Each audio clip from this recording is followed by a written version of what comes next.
क्या हालचाल। मैं अब लेकर आया हूं आपके लिए बायोलॉजी का फर्स्ट लेक्चर, चैप्टर मानव जनन। चैप्टर का नाम है मानव जनन, लैंगिक रिप्रोडक्टिव सिस्टम। ठीक है, तो हम शुरू करने वाले हैं लैंगिक जनन। लैंगिक जनन का मतलब जरायुज बच्चे देने वाले। ठीक है, लैंगिक जनन कैसे होगा?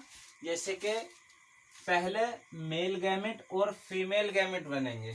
मेल गैमेट और फीमेल गैमेट की जरूरत होगी लैंगिक जनन कराने के लिए। ठीक है, लैंगिक जनन की जरूरत होगी। ठीक है, तो युग्मक बनेंगे, मेल में बनेंगे युग्मक और फीमेल में युग्मक बनेंगे। तो इसमें लैंगिक अंग कौन से होंगे? लैंगिक अंग कौन से होंगे? लैंगिक अंग प्राथमिक लैंगिक अंग होंगे और द्वितीयक लैंगिक अंग होंगे जनन कराने के लिए। तो प्राथमिक लैंगिक अंग कौन से होंगे? प्राथमिक, देखो ये प्राथमिक लैंगिक अंग है, मेल के भी और फीमेल के भी। ठीक है, तो मेल प्राथमिक अंग वृषण, वृषण यानी कि टेस्टिज। ये मेल में वृषण पाया जाएगा और फीमेल में अंडाशय पाया जाएगा। अंडाशय यानी कि ओवरी। ठीक है, ये ओवरी पाई जाएगी। तो हम नर जनन तंत्र के बारे में सबसे पहले पढ़ेंगे। नर जनन तंत्र के बारे में सबसे पहले हम बात करेंगे। तो नर जनन तंत्र में पहले क्या आएगा? वृषण आएगा, वृषण यानी कि टेस्टिज, और फिर सहायक ग्रंथियां, एक्सेसरी डक्ट, एक्सेसरी ग्लैंड, और सहायक नलिका, एक्सेसरी डक्ट। बाह्य जननांग, एक्स्टर जेनेटेलिया, बाह्य जननांग और एक्स्टर जेनेटेलिया। पता है मैं आपको ये एक पीपीटी बना के क्यों लेकर आता हूँ? क्योंकि मैं कम समय में आपको ज़्यादा से ज़्यादा कंटेंट दे सकूँ, कम समय में ज़्यादा से ज़्यादा कंटेंट दे सकूँ। क्योंकि मैं आपको बोर्ड पे ही लिखाता रहूँगा, टाइम ज़्यादा वेस्ट हो जाएगा आपका, और वीडियो की लेंथ, लेक्चर की लेंथ ज़्यादा लंबी हो जाएगी, तो आपको भी कुछ बोरिंग महसूस होगा। तो ठीक है, हम सबसे पहले टेस्टिज के बारे में बात करते हैं। हम टेस्टिज के बारे में बात करते हैं। तो हम टेस्टिज को ले चलते हैं। यहाँ पे टेस्टिज हमारे कितने होते हैं? 1 पेयर होते हैं। 1 पेयर का मतलब कि 2, यानी कि एक जोड़ी। एक जोड़ी में कितने होते हैं? 2। ठीक है, तो यह शरीर के बाहर एक थैली जैसी संरचना होती है, जिसको स्क्रोटम कहते हैं, स्क्रोटम कहते हैं। तो ये हमारे एक टेस्टिज है। ये देखो, ये टेस्टिज है। तो इसमें सबसे बाहर होगा स्क्रोटम, उसके अंदर दूसरी लेयर होगी स्क्रोटम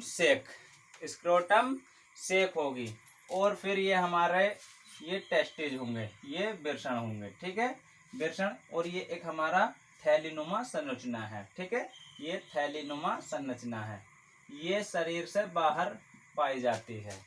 ठीक है, तो इसमें से क्या होगा? टेस्टिज में से हमारी एपिडिडाइमिस निकलेगी, अधिवृषण इसको बोलते हैं। ये एक टेढ़ी इस तरीके से होती है, इसको अधिवृषण यानी कि एपिडिडाइमिस बोलते हैं। एपिडिडाइमिस वृषण में से निकलती है और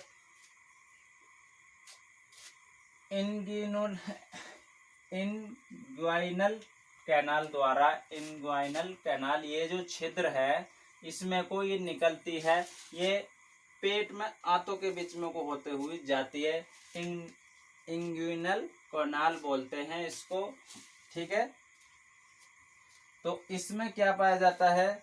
जैसे कि लंबाई, तो हमारे वृषण की यानी कि मेल वृषण की लंबाई 5 से 4 या 4 से 5 सेंटीमीटर होती है। चौड़ाई 2 से 3 सेंटीमीटर होती है, और आकार इसका ओवल शेप होता है, यानी कि अंडाकार होता, आकार अंडाकार होता।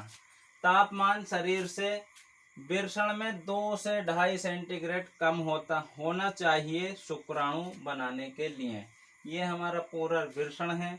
और इसी में एक बात और, ये नोट पॉइंट करके है, नोट पॉइंट है ये,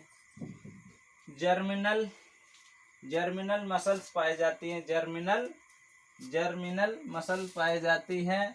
तो इसको क्या बोलते हैं? शमशान पेशी, समसान पेशी, इसका क्या होता है? समसान पेशी को, समसान पेशी का कार्य क्या होता है?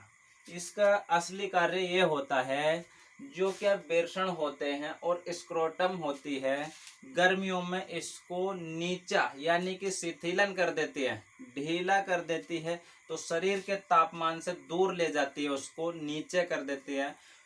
और सर्दियों में क्या होता है? सर्दियों में जब तापमान मतलब कि बाहर का तापमान कम होता है ठंडे में, तो ये टेस्टिज को ऊपर ले जाती है। ठीक है, आप मेल लोग इसको आपस में मतलब कि अच्छे तरीके से समझ सकते हैं, मेल जो हैं। तो इसका क्या होता है, जब सर्दियों के दिनों में या सर्दी लगती है तो टेस्टिज यानी कि ये टेस्टिज शरीर के पास ऊपर को चले जाते हैं, तो ये काम होता है जर्मिटल मसल्स का, जर्मिटल मसल्स का यानी कि समसान पेशी का। ठीक है, समझ में आ गया आपको इतना? तो मैं आप इसको इरेज कर देता हूं मैं। ठीक है, देखो। हाँ, तो अभी हमने देखा बेरसण पढ़ा, अभी भी हम बेरसण के बारे में ही पढ़ रहे हैं, अभी हम बेरसण के बारे में ही पढ़ रहे हैं। ठीक है, तो बेरसण में अब हमने बेरसण का अंदर की संरचना देखना चाहे, अंदर की संरचना देखी, बेरसण में क्या क्या होता है। ठीक है, तो बेरसण में सबसे पहले देखो, ये एक बेरसण ही है, इसको काट दिया गया, वर्टिकल काट दिया गया, इस तरीके से नहीं, इस तरीके से वर्टिकल, जैसे ये पेन है तो इसको इस तरीके से काट दिया गया। तो उसमें देखा कि सबसे पहले हमको ट्यूनिका वेजिनस, ट्यूनिका वेजिनल्स मिली। सबसे पहले लेयर जो थी उसमें 2 लेयर देखने को मिली बेरसण में। तो सबसे पहली लेयर कौन सी थी? ट्यूनिका वेजिनल्स। ठीक है, फिर दूसरी लेयर मिली ट्यूनिका एल्बुजिनिया, ट्यूनिका एल्बुजिनिया। ठीक है, फिर देखा हमने उसके अंदर देखा तो हमें टेस्टिकुलर ल्यूबुल मिले, टेस्टिकुलर ल्यूबुल मिले। ये काम मतलब कि टेस्टिज के अंदर यानी कि बेरसण पालिका भी बोलते हैं इनको, बेरसण पालिका भी बोलते हैं। ये संख्या में 250 के लगभग होती है, यानी कि संख्या में 250 होती है। इसको इंग्लिश में कंपार्टमेंट भी बोलते हैं। ठीक है, इसको इंग्लिश में कंपार्टमेंट बोलते हैं। 250 कंपार्टमेंट होते हैं। ठीक, फिर देखा हमने एक कंपार्टमेंट में 1 से 3 सेमनीफेरस ट्यूबुल मिली, 1 से 3 सेमनीफेरस ट्यूबुल मिली है। 1 से 3 नलिका होती हैं, 1 से 3 नलिका होती हैं, जिसमें शुक्रजनक नलिका कहते हैं, जिसको शुक्रजनक नलिका कहते हैं। शुक्र का जन्म, शुक्राणु का जन्म कहाँ होता है? निर्माण यानी कि जन्म नहीं, निर्माण का होता है टेस्टिकुलर ल्यूबुल में होता है, यानी कि बेरसण कंपार्टमेंट में शुक्राणु का निर्माण होता है। तो शुक्राणु हमारे कहाँ बनते हैं? टेस्टिकुलर ल्यूबुल में बनते हैं। अगर पूछ ले तो आप टेस्टिकुलर ल्यूबुल याद रखना। ठीक है, टेस्टिकुलर ल्यूबुल में सेमनीफेरस ट्यूब्यूल होती है, जिसमें शुक्रजनक नलिका होती है। ठीक है, यह 1 से 3 नलिका होती है। फिर ये 1 से 3 नलिका यानी कि 250 कंपार्टमेंट में से निकलेंगी, 250 कंपार्टमेंट से निकलेंगी तो ये एक जाल टाइप का दिखाई देंगी, निरी सारी दिखाई देंगी। जब ये पीछे को निकलेंगी तो फिर क्या बनाएंगी? ये बेरसण जाल बना लेंगी, यानी कि निरी सारी हो जाएंगी, तो ये बेरसण जाल बन जाएगा, बेरसण जाल बन जाएगा। ठीक है, तो बेरसण जाल यानी कि रेटिटेस्टिज बोलेंगे इसको, रेटिटेस्टिज बोलेंगे। ठीक है, तो फिर ये रेटिटेस्टिज यानी कि बेरसण जाल एक बड़ी सी नलिका में खुलेगा, ये बड़ी सी नलिकाओं में खुलेगा, यानी कि इसमें से जो भी शुक्रजनक नलिका यानी शुक्राणु बनने होंगे वो इस नलिका द्वारा इस बड़े से पाइप में, ये जो बनाया मैंने रेड कलर का, उसमें शायद अभी विजिबल ना सही हो रहा हो, तो इसको बोलते हैं हम वास इफ्रेंसिया यानी कि शुक्रवाहिका, शुक्रवाहिका। और फिर ये शुक्रवाहिका एक टेढ़ी मेढ़ी नली में खुलेगी अधि बेरसण में, जो हमने देखा था इस तरीके से ये टेढ़ी मेढ़ी नली में खुलेगा, टेढ़ी मेढ़ी नलिका में खुलेगा, तो इसको अधि बेरसण कहेंगे। ठीक है, अधि बेरसण कहेंगे।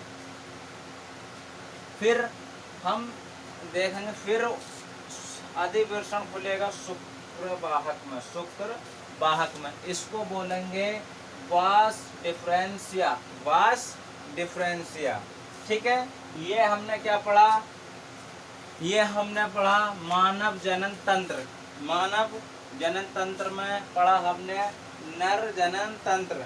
नर जनन तंत्र में भी हमने क्या पढ़ा, वृषण पढ़ा। अब हम पढ़ेंगे सहायक ग्रंथियां। अब हम पहले ही सहायक ग्रंथियां इसमें कुछ पढ़ चुके हैं ऑलरेडी, सहायक ग्रंथियां हम पढ़ चुके हैं। ठीक है, सहायक ग्रंथियां क्या थी हमारी, एक्सोस्केलेटन। इसमें देखो ये सहायक ग्रंथियां भी हैं इसमें और कुछ सहायक नलिकाएं भी हैं। ठीक है, वृषण तो पढ़ा लेकिन हम सहायक कुछ ग्रंथियां भी पढ़ चुके और सहायक नलिका भी पढ़ चुके। ठीक है, तो हम अब सहायक नलिकाएं पढ़ेंगे।